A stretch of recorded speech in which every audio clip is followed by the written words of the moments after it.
Hi friend, Arctic Bengali চ্যানেলের পক্ষ থেকে আপনাদের সবাইকে স্বাগত। তো চলুন বন্ধুরা, তো আপনারা যারা এসআইআর এ ফর্ম ফিল আপ করলেন, বিএলওরা আপনাদের বাড়িতে ফর্ম দিয়ে গেছে, দুটি করে ফর্ম দিয়ে গেছে, একটি করে তারা সিগনেচার করে জমা নিয়ে নিয়েছে এবং একটি আপনাকে রিসিভ করে ফেরত দিয়ে দিয়েছে। তো সেই ফর্মটি ওয়েবসাইটে আপলোড করেছে কি করেনি সেটি আপনারা কিভাবে চেক করবেন?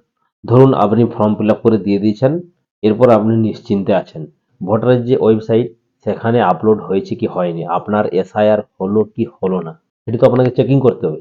যদি না হয় সেক্ষেত্রে তো আপনাকে ডকুমেন্ট নিয়ে হেয়ারিং এর জন্য আবার ছুটতে হবে, আবার ফর্ম ফিল আপ করতে হবে, একটি হ্যাপা পোয়াতে হবে। তাহলে আপনাদেরকে চেকিং করে নিতে হবে আপনার ফর্মটি আপলোড হলো কি হলো না, অর্থাৎ এসআইআর এর জন্য।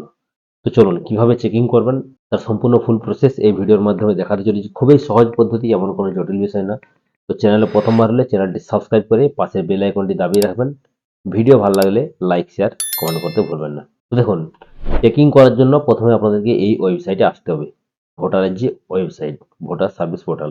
তো এই ওয়েবসাইটে আপনারা কিভাবে আসবেন? ফোন বা কম্পিউটার থেকে, ফোন থেকেও খুলতে পারেন বা কম্পিউটার থেকেও খুলতে পারেন, কোনো সমস্যা নেই, আপনারা নিশ্চিন্তে খুলতে পারেন। এরকম একটি ব্রাউজার ওপেন করবেন, গুগল ক্রোম ওপেন করতে পারেন বা অন্য কোনো যে কোনো ব্রাউজার।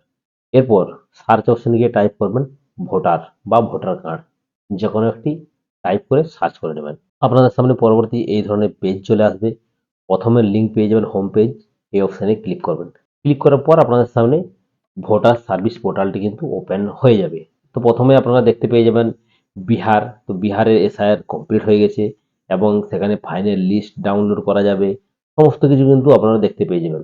তো আমাদের পশ্চিমবঙ্গের জন্য কিন্তু এই ধরনের অপশনগুলি আসবে, সেটি 4 তারিখের পর। এখানে দেখতে পাচ্ছেন, তো আপনারা এখানে দেখতে পাচ্ছেন স্পেশাল ইন্টেনসিভ রিভিশন 2026, এই অপশনটি ওয়েস্ট বেঙ্গলের জন্য। তো এসআইআর আপনারা এই অপশনটিতে ক্লিক করবেন চেক করার জন্য। ফিল এনুমারেশন ফর্ম, এই অপশনে আপনারা ক্লিক করবেন। এখানে ক্লিক করলেন, ক্লিক করার পর আপনার সামনে এরকম অপশন আসবে। অর্থাৎ এই পোর্টালটিকে প্রথমে লগ ইন করতে হবে, লগ ইন করার পরেই কিন্তু আপনারা দেখতে পারবেন। লগ ইন করার জন্য যদি আপনাদের ইউজার আইডি বানানো থাকে, সেক্ষেত্রে এখানে আপনাদের ইউজার আইডিটি দেবেন বা মোবাইল নাম্বার বা এপিকে নাম্বার এখানে দেখতে পাচ্ছেন দেবেন। এরপরে ক্যাপচার কোডটি দেবেন, এরপর রিকোয়েস্ট ওটিপিতে ক্লিক করবেন। আর যাদের ইউজার আইডি বানানো নেই তারা কিভাবে আইডি বানাবেন? তো দেখুন, আইডি বানানোর জন্য এটি আমি কেটে দিচ্ছি। এখানে দেখতে পাচ্ছেন সাইন আপ লগ ইন। তো যাদের আইডি নেই তারা সাইন আপে ক্লিক করবেন। ক্লিক করার পর এখানে আপনার মোবাইল নাম্বার দেবেন। এরপর এখানে জিমেল আইডি দিতেও পারেন, নাও দিতে পারেন। এখানে আপনার এই যে ক্যাপচার কোডটি এটি দিবেন, দেওয়ার পর কন্টিনিউ এই অপশানে ক্লিক করবেন। তো যখনই কন্টিনিউ অপশানে ক্লিক করবেন এখানে আপনার ফার্স্ট নেম চাওয়া হবে এবং লাস্ট নেম চাওয়া হবে। এরপর রিসেন্ট ওটিপিতে ক্লিক করা হবে। ওটিপি অপশানের জায়গা চলে আসবে ওটিপি দেওয়ার, সেখানে ওটিপিটি দিয়ে সাবমিট করে দিলেই কিন্তু আপনার আইডি ক্রিয়েট। কোনো কিচ্ছু হ্যাপা নাই, খালি দুটি স্টেপ। তারপর আপনারা কি করবেন? লগ ইন এই অপশানে ক্লিক করবেন। এরপর পেজটি লগ ইন করে নেবেন বা হোম অপশানেও ক্লিক করতে পারেন। ফিল এনুমেরেশন ফর্ম এই অপশানেও ক্লিক করতে পারেন, তাহলেও চলে আসবে। এরপর এখানে আপনার মোবাইল নাম্বারটি দিবেন, এই ক্যাপচার কোডটি দিয়ে রিকোয়েস্ট ওটিপি এই অপশানে ক্লিক করবেন। তো আপনি যেখানেই ক্লিক করুন না কেন লগ ইন অপশান কিন্তু চলে আসবে। লগ ইন না করলে আপনি এই পোর্টালের ভিতরে ঢুকতে পারবেন না। এরপর রিকোয়েস্ট ওটিপিতে ক্লিক করলেন। ক্লিক করার পর এখানে ওটিপিটি বসাবেন, বসাবার পর ভেরিফাই অ্যান্ড লগ ইন এই অপশানে ক্লিক করবেন, তাহলে পোর্টালটি লগ ইন হয়ে যাবে। তো দেখতে পাচ্ছেন পোর্টালটি লগ ইন হয়ে গেল। লগ ইন হয়ে যাওয়ার সাথে সাথে সবার উপরের দিকে ডান দিকের কোনায় আপনি দেখতে পাবেন আপনি যে নামে রেজিস্ট্রেশন করলেন সেই নামটি কিন্তু এখানে শো হবে। তার মানে এখানে আপনি দেখতে পাবেন লগ ইন হয়ে গেল। তো লগ ইন হয়ে যাওয়ার পর এখানে যদি আপনি ক্লিক করেন লগ আউট অপশান চলে আসবে। তো চলুন এরপর আমরা চেকিং করে নেব। এখানে ক্লিক করবেন ফিল, ক্লিক করার পর আপনাদের সামনে এরকম অপশান আসবে। তো এখানে একটি অপশান দেখতে পাচ্ছেন ফর ওভারসিয়ার্স অনলি। তো এটি হলো বিদেশিদের জন্য, যারা ভারতে এসে বসবাস করছেন এবং ভারতের নাগরিকত্ব নিয়ে বা ভারতের ভোটার কার্ড বানিয়েছেন, তাদের জন্য, শুধুমাত্র তাদের জন্য।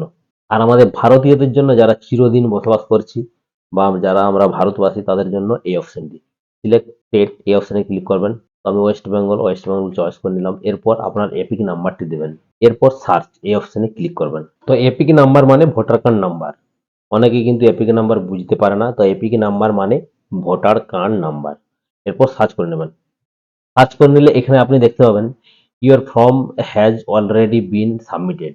দেখতে পাচ্ছেন এখানে কিন্তু পরিষ্কার দেওয়া আছে আপনার ফর্মটি কিন্তু এখানে সাবমিট করে দেওয়া হয়েছে। তো এরপর যদি আপনারা আরো কিছু জানতে চান সেক্ষেত্রে বিএলওর সাথে যোগাযোগ করতে বলা আছে। আর যদি এই লেখাটি না আসে, যদি আপনার সামনে ফর্ম খুলে যায়, তার মানে জানবেন আপনার কিন্তু এসআইআর হয়নি।